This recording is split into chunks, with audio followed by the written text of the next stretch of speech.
Hello guys, welcome to Easy Way Study. I hope आप सभी अच्छे होंगे। आईसी इंजन अपना कंप्लीट हो चुका है। आईसी इंजन अपना कंप्लीट हो चुका है। आईसी इंजन के आप एमसीक्यूज कीजिए। कल की क्लास से मैं कोशिश करूंगा कि आपको 2 या 3 जो प्रीवियस ईयर क्वेश्चन है 2013 के वो आपको दिया करें और नेक्स्ट क्लास में अपने उस चीज के बारे में डिस्कशन किया करें। ठीक है, अभी क्या है, अपने पास समय है, कोई जल्दबाजी नहीं है। अब अपने सीधा ऑटोमोबाइल पे शिफ्ट होंगे। ऑटोमोबाइल पर शिफ्ट होंगे। ऑटोमोबाइल में अपने डिस्कशन करेंगे। हर एक देखो, पावर यूनिट ऑटोमोबाइल की अपने पढ़ चुके हैं। ठीक है, पावर यूनिट जो है ऑटोमोबाइल की वो अपनी एक सेकेंड। ठीक है, वॉल्यूम वगैरह सभी को सही आ रही होगी। तो पावर यूनिट क्या है ऑटोमोबाइल की अपने पढ़ चुके हैं। बाकी जितने भी कंपोनेंट्स हैं व्हीकल के अंदर उन सब के बारे में अपने डिस्कशन करना चालू करेंगे। आज थोड़ा सा क्लासिफिकेशन पे मूव करेंगे और साथ ही साथ अपने डिस्कशन करेंगे थोड़ा सा ब्रीफली सिलेबस के अकॉर्डिंग क्या कुछ अपनों ने किस तरह से अपने पढ़ेंगे वो सब चीजों के बारे में डिस्कस करते हैं। मैं सीधा सिलेबस पे मूव करता हूं। सिलेबस आपको वॉल्यूम वगैरह सभी को सही प्रकार से मुझे दिख रहा है, आ रही है। सबसे पहले ऑटोमोबाइल व्हीकल्स के बारे में देखो। वैसे तो ये टॉपिक 3-4 दिन का था, पर अपने इसको आराम से 1 वीक के अंदर पूरा करेंगे क्योंकि मुझे किसी प्रकार की कोई जल्दबाजी नहीं है। अब मेरे मेरे दिमाग से पहले थोड़ा सा ये था कि पता नहीं आपका इस इंजन कंप्लीट होगा नहीं होगा, मेरे को समय मिलेगा नहीं मिलेगा। अब मुझे पूरा अच्छे तरीके से समय मिलेगा, मुझे कोई प्रॉब्लम नहीं आएगी। सबसे पहले क्या है, क्लासिफिकेशन के बारे में डिस्कस करेंगे जो आज ही स्टार्ट कर देंगे अपनी क्लास में, कोई प्रॉब्लम नहीं है। देन अपने बात करेंगे कंपोनेंट्स और देयर फंक्शन। कंपोनेंट्स में सिर्फ अपने एक ओवरव्यू देखेंगे क्योंकि कंपोनेंट जितने भी हैं उसको अपनों ने ब्रीफली ही पढ़ना है। ऑब्वियस सी बात है, यदि अपन पावर ट्रांसमिशन की बात कर रहे हैं वहां ब्रीफली पढ़ेंगे, सस्पेंशन सिस्टम ब्रीफली पढ़ेंगे, व्हील और टायर्स ब्रीफली पढ़ेंगे। तो ये सब कुछ अपने को ब्रीफली पढ़ना है। यहां सिर्फ आज के दिन अपने हल्का सा ओवरव्यू देखेंगे, बहुत हल्का सा। लेआउट ऑफ चेजिस और इस अलाइनमेंट ये अपने करेंगे। ठीक है, सबसे मेन चीज ये है। वैसे एमसीक्यूज मुझे नहीं लगता इससे कुछ ज्यादा इतने ज्यादा बनते हैं क्योंकि फ्रेम जो है ना, ये फ्रेम्स है। ठीक है, ये इसका टॉपिक है। तो मैंने पहले भी ये चीज डिस्कस की है कि इसको अपने ऑटोमोबाइल व्हीकल के अंदर ही कवर करेंगे। साथ में इंजन पोजीशन मतलब front engine, rear engine, front engine और एक मिड में भी इंजन रखा जाता है। वो अपने मतलब आगे की क्लासेज में डिस्कशन करेंगे कि किस प्रकार से इंजन की पोजीशन होती है। और उसके बाद में अपने बात करेंगे, जैसे बात करेंगे अपने front engine front wheel drive और front engine rear wheel drive. उसी के साथ में rear engine rear wheel drive के बारे में डिस्कस करेंगे। 4 व्हील ड्राइव जिसे अपने 4x4 भी कहते हैं। ठीक है, ये सब आपको पता है। 4x4 अगर अपने आसान भाषा में बात करें तो वो व्हीकल या वो ड्राइव जिसके चारों टायरों को अपने पावर प्रोवाइड करते हैं उसको 4x4 कहते हैं। डिफरेंशियल के बारे में अब भी नहीं डिस्कस करेंगे। डिफरेंशियल अपने कंप्लीट करेंगे पावर ट्रांसमिशन के अंदर, मतलब बेसिक के अंदर अपने नहीं करेंगे। मैंने इसको बेसिक के नाम से ही आपको मतलब इसकी क्लासेस चलेंगी। इसको ऑटोमोबाइल व्हीकल जो है उसको अपने बेसिक में लेके चलेंगे। देन अपने बात करेंगे एक एक करके, फिर आगे बात करेंगे पावर ट्रांसमिशन के बारे में। पावर ट्रांसमिशन में clutch, gear box, universal joint, propeller shaft, differential और रेयर एक्सल और फ्रंट एक्सल ना।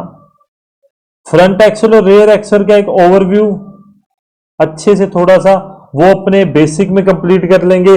देन जब अपने पावर ट्रांसमिशन पढ़ेंगे तब अपने इन दोनों चीजों के बारे में डिस्कस कर लेंगे, कोई प्रॉब्लम नहीं है। अच्छा, रही बात ऑटोमोबाइल व्हीकल की, तो मतलब 5 दिन मान के चलते हैं तो 1 हफ्ता 1 वीक के अंदर अंदर आपका ये कंप्लीट हो जाएगा ऑटोमोबाइल व्हीकल। ठीक है, देन पावर ट्रांसमिशन की बात करूं तो लगभग 10 दिन लग जाएंगे इसको मेरे पॉइंट ऑफ व्यू से, पर मैं कोशिश करूंगा कि आपको जल्दी करवा दें। वैसे होने के लिए 7 या 8 दिन तो लगेंगे ही लगेंगे। ये तो मिनिमम है कि 7-8 दिन तो अपने को इसको देने ही पड़ेंगे क्योंकि पावर ट्रांसमिशन ही एक ऐसी चीज है जो सबसे ज्यादा लेंथी है इसके अंदर। ठीक है, क्योंकि डिफरेंशियल वगैरह ये सब भी इसके अंदर आएंगे, इस कारण से इसको अपने को थोड़ा सा अच्छे से अपने को करना होगा। देन मैं बात करूं उसके बाद की बातें चालू होती है कि जैसे पावर ट्रांसमिशन है, डिफरेंशियल अपने ने यहां शिफ्ट करना है। उसके बाद में अपने पढ़ेंगे स्टीयरिंग सिस्टम को। उसके बाद में अपने पढ़ेंगे स्टीयरिंग सिस्टम को। ठीक है, स्टीयरिंग सिस्टम को मैं इधर लिखता हुआ चलता हूं आप लोगों के लिए कि किस प्रकार से अपना हो जा क्लियर। हाँ, सबसे पहले तो अपने बेसिक की बात करेंगे, बेसिक्स, ठीक है। देन अपने बात करेंगे पावर ट्रांसमिशन की, पावर ट्रांसमिशन। पावर ट्रांसमिशन में क्या कुछ होता है आज ही वो डिस्कस करेंगे आगे अपने अपनी क्लासेस में। फिर अपने करेंगे स्टीयरिंग सिस्टम के बारे में बात, फिर अपने डिस्कस करेंगे ब्रेकिंग, ब्रेकिंग सिस्टम के बारे में डिस्कस करेंगे। देन अपने सस्पेंशन सिस्टम, सस्पेंशन सिस्टम के बारे में डिस्कस कर लेंगे थोड़ा मोटा। उसके बाद में अपने व्हील एंड टायर्स पे मूव हो जाएंगे और आखिरी में करेंगे अपने electrical equipment, electrical system, ELECTRICL, electrical equipment, electrical equipment. इस प्रकार से अपना ऑटोमोबाइल चलेगा, इस बात को ध्यान में रख लेना। ऑटोमोबाइल का सिलेबस जो है वो ऐसे चलेगा, बेसिक, बेसिक के अंदर क्या कुछ है, बेसिक के अंदर ये पूरे के पूरा टॉपिक आ जाएगा। देन अपने पावर ट्रांसमिशन, फिर दूसरे तीसरे नंबर पे स्टीयरिंग करेंगे, चौथे नंबर पे अपने ब्रेकिंग सिस्टम को करेंगे, ठीक है, चौथे नंबर पे अपने ब्रेकिंग सिस्टम को करेंगे। देन पांचवें में अपने सस्पेंशन सिस्टम को, छठे में व्हील एंड टायर को, और सातवें हिस्से में करेंगे अपने किस चीज को, सातवें करेंगे अपने इलेक्ट्रिकल इक्विपमेंट को अपने पूरा कर देंगे। अच्छा रही बात, अब अभी आपको मैं थोड़ा समय की बात करूं तो हर एक चीज के लिए आप एक एक हफ्ता लेके चलो। मैंने 7 की बात की तो 7 के लिए आप एक एक हफ्ता लेके ही चलोगे तो आराम से ये अपना मतलब क्लासेस की बात की जाए तो कितने टॉपिक हो चुके हैं अपने, 1 2 3 4 5 6 7, तो 7 into 5 35 क्लासेस बनती है। तो अप्रोक्सली आपकी 45 to 50 क्लासेस के अंदर मैक्सिमम ना, मैक्सिमम हो सकता है कहीं में अपने अगर एमसीक्यूज पे शिफ्ट हो गए हैं तब भी, क्योंकि पावर ट्रांसमिशन सिस्टम थोड़ा सा लेंथी है, क्योंकि अभी मैंने ये कंप्लीट नहीं किया है। मैं सीधी सी बात बताऊं, अभी मैं क्लचेज पे पहुंचा हूं, क्लचेज आपका हाफ आधा हो चुका है, तो बहुत ज्यादा बड़ा है, क्लच ही बहुत बड़ा है। मुझे ये लगता है कि ये जो आपका पूरा सिस्टम है काफी लेंथी हो जाएगा। क्लचेज ही 4 या 5 दिन के अंदर अंदर पूरे होंगे, तो अभी देखते हैं कितना समय लगेगा, इसको काफी टाइम लगेगा। पावर ट्रांसमिशन सिस्टम सबसे ज्यादा लेंथी होगा,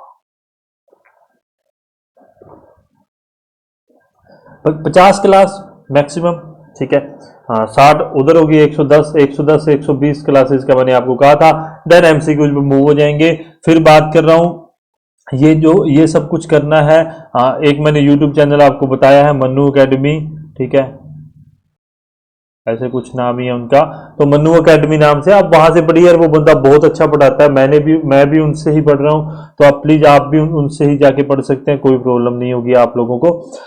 अब शुरू करते हैं आज का डिस्कशन, आज की बातें।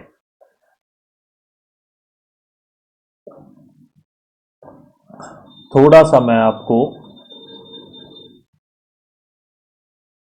एक सेकेंड, देखो अभी बेसिक से चालू करना है। मैंने ऑटोमोबाइल व्हीकल को किस नाम से लेके जा रहा हूँ, बेसिक के नाम से लेके चल रहा हूँ, ध्यान में रख लेना। कोशिश होगी मैं आपको बस बेसिक में आपको क्या कुछ हो जाएगा। वैसे क्लासिफिकेशन मान लो अलग अलग नाम से ही आपको पुकार देंगे, क्योंकि ये सब इकट्ठा ही होगा, क्योंकि आज की तारीख में अपना ये हो जाएगा, क्लासिफिकेशन हो जाएगा, अपने चीजेज को भी कुछ हद तक पूरा कर लेंगे। अगर मैं बोलूँ तो आपको ये 3 या 4 दिन के अंदर अंदर आपका ये हो जाएगा। पहली बार 3-4 दिन भी लगेंगे, पर अपने आराम से पढ़ रहे हैं, अपने थोड़ा टाइमिंग कम कर देंगे क्लासेस की। कल से क्या है, कल से मैं आपको एमसीक्यूज देना चालू कर दूंगा, या हो सकता है मैं आज ही अभी खोल के आपको 2 एमसीक्यूज दे दूं, तो आप वो दोनों के आंसर जरूर बताना कमेंट के अंदर, जो 2013 का एग्जाम है उसके, ठीक है, ताकि अपना जो प्रीवियस ईयर क्वेश्चन है वो भी साथ के साथ कंप्लीट होता चले। ठीक है, चलो अभी डिस्कशन चालू करते हैं, बात करते हैं अपने ऑटोमोबाइल के बारे में। वो सब बचकानी बातें नहीं करूंगा कि ऑटोमोबाइल क्या होता है, क्यों होता है, किस लिए होता है, उसका मतलब क्या होता है, मतलब मोबाइल मतलब क्या, मोबाइलिंग मतलब क्या होता है, कि एक जगह दूसरी जगह पे जाना। मोबाइल मतलब उसको कहा जाता है, फोन वाले को नहीं कहा जाता। ऑटो का मतलब अपने आप, तो आप अभी इस बात से समझ गए हो कि वह चीज जो अपने आप, अपने बिना अपने किसी फोर्स लगाए एक जगह दूसरी जगह जाए, उसको अपने क्या कहते हैं, ऑटोमोबाइल कहते हैं। आसान आसान भाषा में समझा दिया। अब आता हूं मुद्दे वाली बात पे, वो बचकानी बातें नहीं करेंगे। अच्छा यार, एक बात और देखो। पता नहीं मुझे बोलना चाहिए नहीं बोलना चाहिए, पर मैं आपको एक बात कह दूं। लाइसेंस, लाइसेंस और एक्सपीरियंस, लाइसेंस और एक्सपीरियंस ना, इस चीज का किसी को भी कंफर्म नहीं है, कंफर्म नहीं है। ठीक है, किसी को भी अगर आपको कोई ये कह देना, कोई भी टीचर, चाहे वो मैं हूं चाहे वो कोई भी है, यदि कोई भी आपको ये कहता है कि मुझे पक्का पता है, तो उसकी बात मत मानना। ठीक है, अगर कोई आपको ये कहता है कि लाइसेंस हटेगा, तो उसको कह दो ठीक है, ठीक है। अरे यार, मैंने इंग्लिश में लिख दिया। उसको कह दो ठीक है, हटेगा। अगर कोई आपको कहता है नहीं हटेगा, नहीं हटेगा, तो उसको भी आप कह दो ठीक है भाई, नहीं हटेगा कोई बात नहीं, हट जाएगा तब भी ठीक है, नहीं हटेगा तो तब भी ठीक है। आपके पास है नहीं है वो एक अलग बात है, पर आप इस चीज के कंट्रोवर्सी में फंस रहे हो, आप इस चीज के ऊपर बातें करते हो कि यार लाइसेंस क्या है, क्यों है। क्योंकि जिसकी भी देखो देखो, हर एक के पास अपने अपने सोर्सेज होते हैं, मैं ये बिल्कुल ये बात मानता हूँ। अगर अपने ग्रुप में इतने जने हैं, अगर वो इस चीज के ऊपर मतलब बात कर रहे हैं कि एक्सपीरियंस लाइसेंस के ऊपर, तो किसी को नहीं पता। मेरे सोर्सेज कुछ अलग बात कहते हैं आप लोगों से, आपके सोर्सेज कुछ अलग कहते हैं, किसी तीसरे के सोर्सेज कुछ अलग कहते हैं। आप किसी अदर ग्रुप से भी बात होगी, उसको उठा के आप डिस्कस करते हो, मत किया करो। मैं सीधी बात कहता हूँ, यदि कोई कहता है हट जाएगा, सिर्फ उसको एक ही बात कह दो, ठीक है साहब हट जाएगा कोई बात नहीं। अगर आपके पास नहीं है, तो आप उस चीज के बहस में मत फंसो कि यार नहीं नहीं हटे, मतलब नहीं हटेगा। आपके पास अगर एक्सपीरियंस है, तो वो यही चाहते हैं कि हम ना हटे, और जिनके पास नहीं है वो ये चाहते हैं कि एक्सपीरियंस लाइसेंस हट जाए। नॉर्मल सी बात है, ऑब्वियस सी बात है, ह्यूमन नेचर है ये। तो इस चीज के बहस में ना फंसो। इससे अच्छा यार, आप लोग प्लीज आप अपने डिस्कशन करो, स्टडी को लेके करो। आप मतलब आप कोई बात करना चाहते हो किसी टॉपिक पे, करो, वो अच्छा भी लगता है आप लोगों के मुंह से। परंतु आप पिछले 3 या 4 दिन से मैं ये चीज देख रहा हूँ कि लाइसेंस एक्सपीरियंस के ऊपर आप लोगों की बात चल रही है, हटेगा नहीं हटेगा, किसी किसी को भी कंफर्म नहीं है। जिसका जो मन करता है वो बोल देता है कि हाँ भाई, क्योंकि ऑब्वियस सी बात है कि एक आपके नेचर में है कि यार आपको जो चीज फायदेमंद है आपको वो चाहिए, और वो यदि आपको नहीं मिल रही है, तो आप कहते हो नहीं नहीं, एक्सपीरियंस लाइसेंस हटना ही चाहिए क्योंकि मेरे पास नहीं है। और जिनके पास है वो ये चाहते हैं कि नहीं हटना चाहिए क्योंकि कंपटीशन कम हो जाएगा, सॉरी कंपटीशन ज्यादा हो जाएगा। ठीक है, तो ये सब बातें हैं, जिसने जो भी है वो एक अलग मैटर है। प्लीज आप ज्यादा डिस्कशन मत करो। ठीक है, एक अच्छा लगता है कि कोई कोई मतलब न्यूज आई है किसी के पास, ठीक है, किसी के पास कोई न्यूज है, वो अगर बताता है कि यार मेरे पास ऐसा, मेरा कोई मित्र है तो, या कोई भी है तो उनसे बात हुई थी, तो उन्होंने मुझे कहा था कि एक्सपीरियंस लाइसेंस का ये है। आप मतलब बस इतना इतना कहने के बाद में मुझे लगता है कि उसके ऊपर फिर आगे से बहस हो जाती है, तो वो गलत चीज है। अगर कोई बंदा आपको न्यूज दे रहा है, तो देन आप उस चीज को सुनना, प्लीज आप सुना करो उस चीज के बारे में। इस चीज को लेके मत बहस किया करो। आपको कुछ टॉपिक के ऊपर बहस करो यार, आप टॉपिक के ऊपर बातें करो वहां पर ग्रुप में बैठकर, तो ये अच्छा भी लगता है।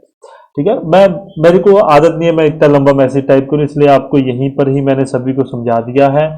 बाकी आपकी मर्जी है, देखो मैंने कभी आपको एक बार भी इस चीज के बारे में रोका नहीं है। जैसा आपको सही लगता है आप वैसा कीजिए, कोई प्रॉब्लम वाली बात नहीं है। वो ग्रुप आप लोगों के लिए ओपन इसीलिए ही रखा है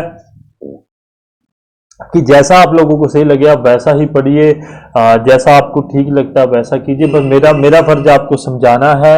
आप प्लीज आप वहां पर एमसीक्यू डालिए यार। आप कोई टॉपिक नहीं समझ आता, आप उसके ऊपर बहस कीजिए, कोई प्रॉब्लम नहीं है।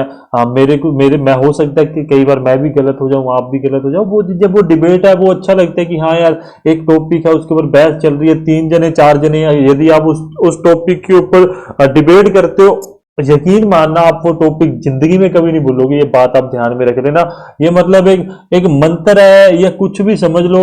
यदि आप 2 या 3 का ग्रुप है आपका, 2 या 3 का ग्रुप है, मैं ग्रुप वैसे ऑनलाइन ग्रुप की बात नहीं कर रहा हूं, अदरवाइज वैसे भी आपका ग्रुप है दोस्तों का। यदि आप लोग बैठकर एक ग्रुप के अंदर किसी एक टॉपिक के ऊपर डिबेट करते हो ना, मतलब बहस करते हो, बहस इन द सेंस ये नहीं है कि लठ बजाने लग जाओ, बहस इन द सेंस ये है कि एक दूसरे से सवाल जवाब करते हो, वो टॉपिक आप सारी जिंदगी नहीं भूलोगे। ये बात ध्यान में रख लेना। ये बात आपको एक मंत्र बताई है, आपको अच्छी लगे रखना, अदरवाइज छोड़ देना। क्लासिफिकेशन की बात करता हूं। क्लासिफिकेशन ऑफ ऑटोमोबाइल, ऑटोमोबाइल्स, हो सकता है दिवाली के या दिवाली पे 4-5 दिन में क्लासेस ना लूँ। अभी अभी मुझे घर पे कली कुली करने लगना, अभी वो भी तो जब है, अभी वो भी करना है, बहुत काम है अभी। मैं तो अभी, क्योंकि अभी ये चक्कर है कि ऑटोमोबाइल मेरे पास इतना कुछ मैटर नहीं है, अभी मुझे वो भी इकट्ठा करना है। ये जो आगे आने वाला 1 हफ्ता है, ये पूरा ऑटोमोबाइल के लिए, मैं कुछ भी नहीं पढ़ रहा हूँ, बाकी सारा दिन ऑटोमोबाइल पढ़ता हूँ, ताकि एक अच्छा मैटर इकट्ठा हो सके और उसके बाद अपने क्लासेस को कंटिन्यू करते रहें। चलिए स्टार्ट करते हैं, बात करते हैं क्लासिफिकेशन, वर्गीकरण ऑफ ऑटोमोबाइल के बारे में। On the basis of use, मतलब उसके इस्तेमाल के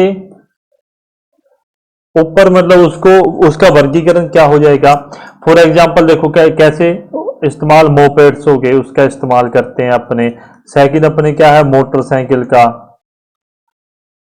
मोटरसाइकिल्स एंड स्कूटर्स का, ठीक है।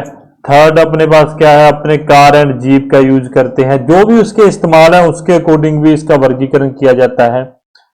बसेस का एंड ट्रक्स का ना।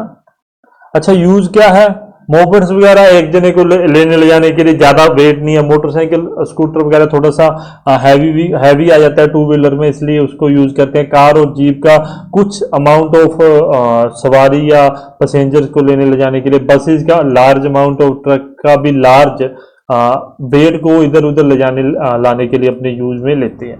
नॉर्मल है, बच्चों वाली बात है। दूसरा कैपेसिटी, कैपेसिटी या लोड के आधार पर, लोड के आधार पर, ठीक है। क्या होगा वर्गीकरण, पहला तो होगा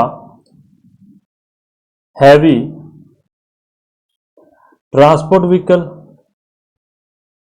ट्रांसपोर्ट व्हीकल, बच्चों वाली चीजें बता रहा हूं, बिल्कुल ही बच्चों वाली चीजें बता रहा हूं। दूसरा होगा लाइट, लाइट ट्रांसपोर्ट व्हीकल, जिसे अपने कहते हैं एलटीवी, एलटीवी, ठीक है।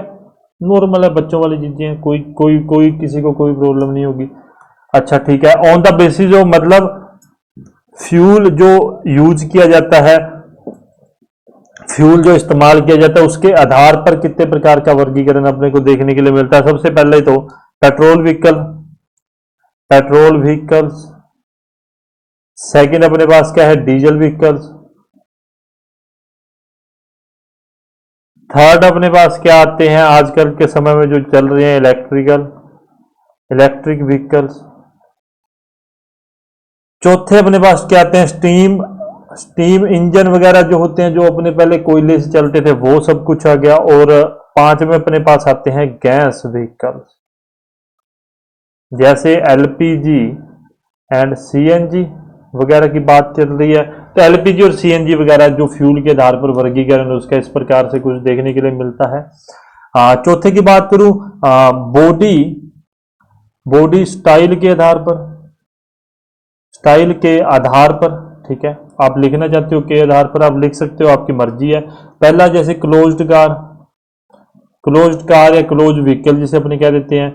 दूसरा ओपन कार्स, और तीसरा जैसे है special styles. Special in the sense कुछ ऐसे व्हीकल्स जो एक स्पेशल किसी पर्पस के लिए डिजाइन किए गए हैं, बनाए गए हैं। फॉर एग्जाम्पल, फॉर एग्जाम्पल अभी आपको मैं क्या बता सकता हूँ, जैसे रेफ्रिजरेटर, रेफ्रिजरेटर वाला पिकअप वगैरह या कोई व्हीकल ना, जहां पर आइसक्रीम वगैरह को या दूध वगैरह को लाने ले जाने के लिए, जहां पर किसी चीज को ठंडा रखना होता है, वैसे स्पेशल डिजाइन दूध के लिए जो होते हैं, उन सब के बिहाफ पे बात की जा रही है। अच्छा ठीक है, चौथा, पांचवा, व्हील्स के आधार पर, पहियों के आधार पर, है ना, पहियों के आधार पर, पहियों के आधार पर, पहिया, व्हील्स के आधार पर क्या होगा, व्हील्स के आधार पर अपने को देखने के लिए मिलेगा टू व्हीलर, टू व्हीलर्स, दो पहिया, दो पहिया, तीन पहिया, चार पहिया, छह पहिया, जो भी आप जितना भी आपको समझ आता है। थ्री व्हीलर्स, तीसरा अपने पास फोर व्हीलर्स, और चौथा अपने पास है सिक्स व्हीलर, सिक्स व्हीलर, यहाँ थ्री व्हीलर में क्या आएगा, टेम्पो वगैरह, फोर व्हीलर में क्या आएगा, कार आएगी, यहाँ पर मोटर साइकिल आएगी, और यहाँ पर ट्रक वगैरह आएंगे, ट्रक्स वगैरह हो गए, या मीडियम लाइट वेट व्हीकल्स हो गए, वो सभी कुछ आएंगे, मीडियम ट्रांसपोर्ट व्हीकल जिसे अपने कहते हैं वो आएंगे। ठीक है साहब, ऑन द बेसिस ऑफ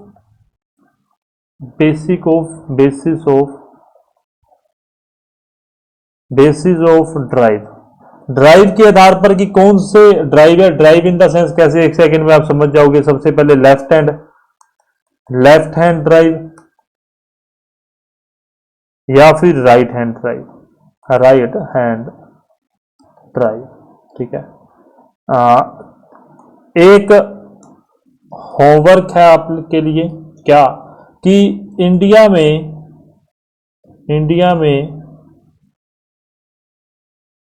कौन सी हैंड ड्राइव व्हीकल्स होते हैं, कौन सी ना लिखो, कौन से हैंड ड्राइव व्हीकल होते हैं, इंडिया में कौन से हैंड ड्राइव व्हीकल्स होते हैं, ये आपके लिए होमवर्क है। आपने कल बताना है क्लास में कि इंडिया में कौन से हैंड ड्राइव व्हीकल्स अपने यूज करते हैं। बहुत ही प्यारी और बड़ी बच्चों वाली बात आपको समझाई है वैसे मैंने। आगे चलता हूं, आगे बात करता हूं मैं आपसे ड्राइविंग एक्सल के बारे में। ड्राइविंग एक्सल के आधार पर सबसे पहले फ्रंट व्हील ड्राइव, दूसरा क्या है, rare wheel drive,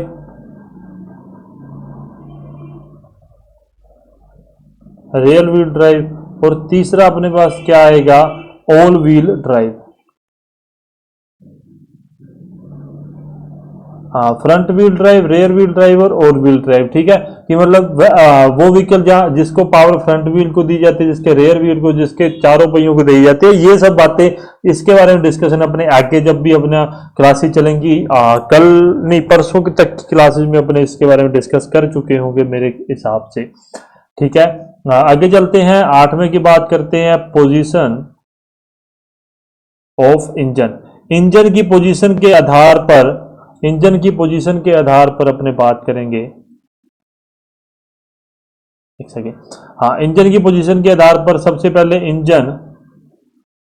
engine in front मतलब क्या आगे, और रेयर मतलब क्या पीछे। ध्यान में रखना, फ्रंट मतलब क्या आगे, रेयर मतलब क्या पीछे। ठीक है, रेयर मिरर मतलब पीछे वाला मिरर, फ्रंट मिरर मतलब आगे वाला मिरर ना, ये सब कुछ। तो फ्रंट मतलब क्या आगे, रेयर मतलब क्या पीछे, ध्यान में रख लेना इस चीज को। इंजन इन रेयर साइड, ठीक है। मोस्टली कार्स जो होती हैं उसका इंजन आगे होता है। इसका एक एग्जाम्पल है टाटा नैनो कार। और आपसे मैंने जब बहुत पहले आपका जब ये पढ़ा था, ये जो था 2013 का एग्जाम, वहां पर मुझे एग्जैक्टली नहीं याद आपसे क्या पूछा, क्योंकि मैं पढ़ता नहीं हूँ। मैंने ये मतलब एक सोच बनाई हुई है कि मैं जो भी पढ़ाऊंगा उससे पहले मैं एमसीक्यू नहीं करवाऊंगा, मैं ना देखूंगा ना करूंगा, क्योंकि मुझे भी पता होना चाहिए कि मैं जो आपको पढ़ा रहा हूँ क्या वो सही है, क्या वो नहीं सही है।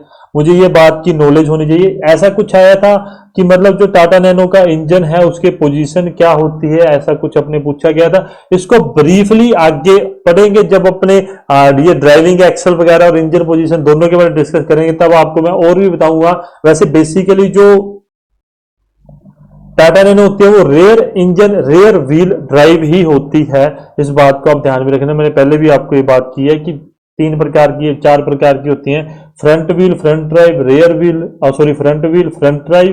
Front wheel rear drive, rear drive और ऑल व्हील मतलब 4x4 जिसे अपने कहते हैं। ये सब कुछ अपने को देखने के लिए मिलता है।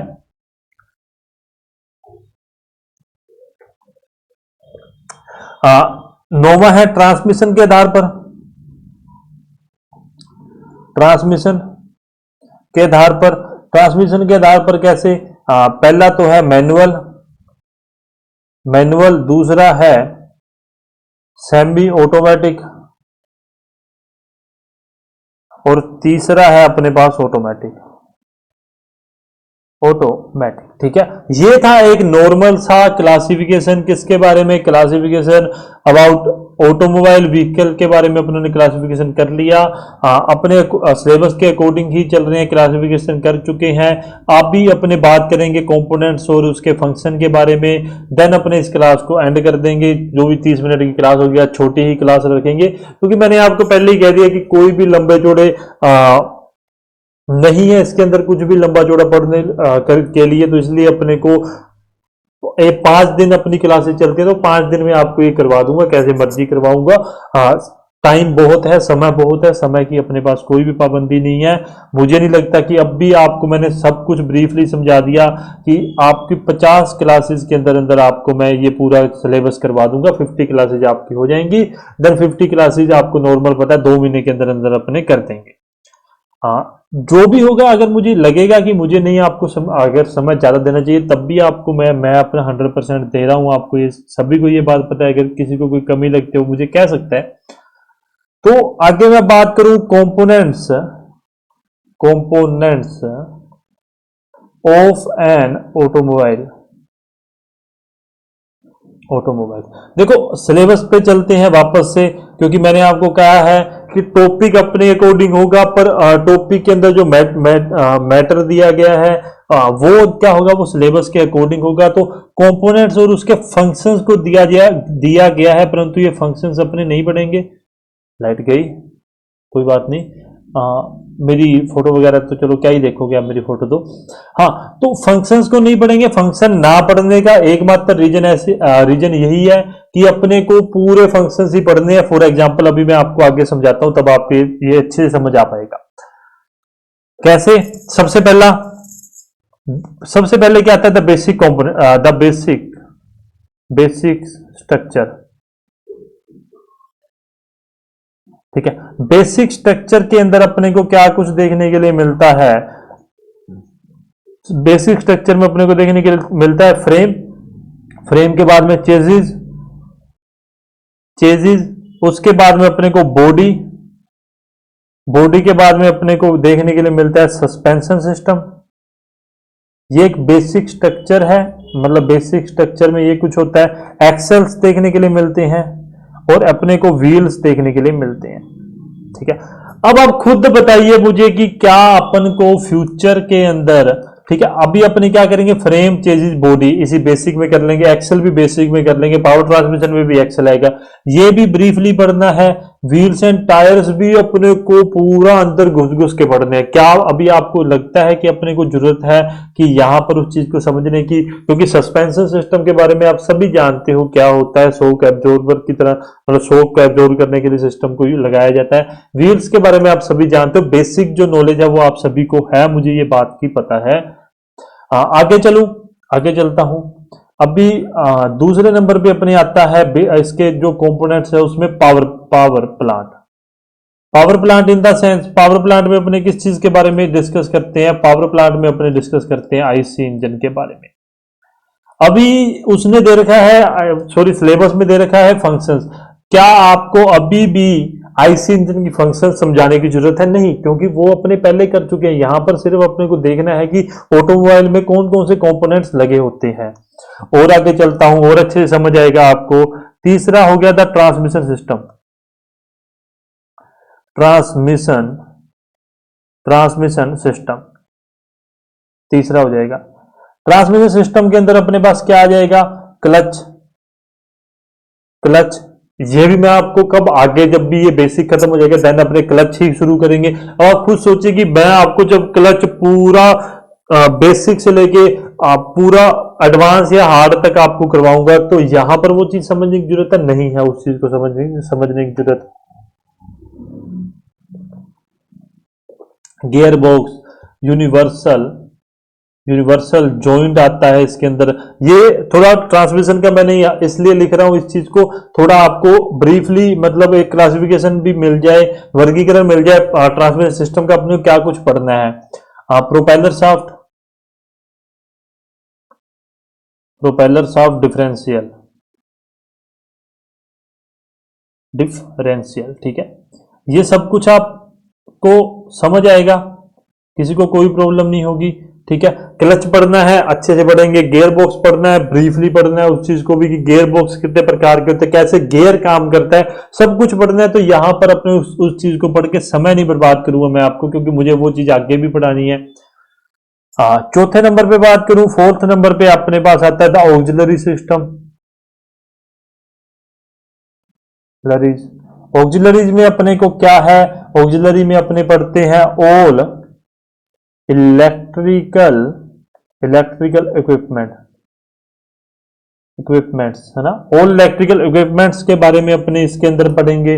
फिर देन अपने पांचवा बेसिक कंपोनेंट्स में क्या आता है, द कंट्रोल्स आते हैं। कंट्रोल्स के अंदर अपने दो चीजों के बारे में ब्रीफ डिस्कशन करेंगे, जो है स्टीयरिंग सिस्टम और सेकंड है ब्रेकिंग सिस्टम। मैं ना ब्रेक की स्पेलिंग हमेशा, ब्रेक की स्पेलिंग BRAKE होती है, ब्रेकिंग सिस्टम। और एक थोड़ा सा वैसे इस चीज को भी अपने क्या है अगली क्लास में ही, जो अभी ये बेसिक चल रहा है उसमें करेंगे, पर फिर भी द सुपर स्ट्रक्चर। इसमें क्या है, सुपर स्ट्रक्चर के अंदर अपने किसके बारे में डिस्कस करते हैं, बेसिकली इसके अंदर अपने फ्रेमलेस कंस्ट्रक्शन के बारे में डिस्कस करते हैं। वो अभी आपको ये बातें थोड़ा सा ध्यान में रख लेना, ये बातें कल की क्लास में आपको ज्यादा से समझ आ पाएंगी। देखो बेसिक में क्या है, सबसे पहले तो बेसिक स्ट्रक्चर है, ऑटोमोबाइल के कंपोनेंट्स में बेसिक स्ट्रक्चर है, देन अपने पावर प्लांट है, ट्रांसमिशन सिस्टम है, ऑक्सिलरी सिस्टम है, कंट्रोल सिस्टम है, देन अपने पास सुपर स्ट्रक्चर आता है। कल अपने क्लासेस में चालू करेंगे किस चीज के बारे में, कल अपने डिस्कस करेंगे फ्रेम चेजिस। सबसे पहले चेजिस को समझेंगे, फ्रेम और चेजिस मतलब एक तरह से होते हैं, आपको पहले वो चीज समझाई जाएगी, देन अपने बॉडी पे मूव कर जाएंगे, फिर एक्सेल समझेंगे, सस्पेंशन और व्हील तो एक अलग ही टॉपिक है। जैसे ही ये सब कुछ पूरा हो जाएगा, देन अपने engine position, rear wheel, front wheel drive वगैरह को समझने के बाद में मूव ऑन कर जाएंगे। आइस इंजन अपने पढ़ चुके हैं, आइस इंजन अपना कंप्लीट हो चुका है, आइस इंजन पे कोई भी डाउट नहीं रहा है, आप लोगों को रहा भी है तो आप मुझसे पूछ सकते हैं। ट्रांसमिशन सिस्टम की बात करूं, ट्रांसमिशन सिस्टम में clutches, gear, universal joint, propeller shaft और डिफरेंशियल वगैरह को अपने पढ़ेंगे। सबसे पहले चालू करेंगे डिफरेंशियल से। तो चलो टाइम नहीं वेस्ट करते अपने ज्यादा, आपको आज थोड़ा सा ब्रीफ मतलब ब्रीफली क्या थोड़ा सा अपने को ओवरव्यू देख लिया आज अपनों ने कि किस प्रकार से सिलेबस अपने कंटिन्यू करेंगे, किस प्रकार से अपने डिस्कस करेंगे अलग अलग कंपोनेंट्स के बारे में। कल अपनी चालू कर देंगे चेजिस वगैरह को। अभी देख लो कि 2 3 4 5 छह पेज, अब 6 पेज आप खुद सोचो कि 3-4 दिन में नहीं होंगे क्या, आराम से हो जाएंगे इस हफ्ते के अंदर। मतलब आज का एक दिन ये पूरा हो गया तो 4 दिन और बचे, 4 दिन में आपको 2-2 दिन में सभी चीजें करवा देंगे। चेजिस, फ्रेम और जो बॉडी है वो 2 दिन में कंप्लीट करनी है, और जो इंजन पोजीशंस है उसको भी अपने 2 दिन के अंदर कंप्लीट कर लेंगे। अच्छा, अब मैं डिस्कस करूं, यदि एक सेकेंड,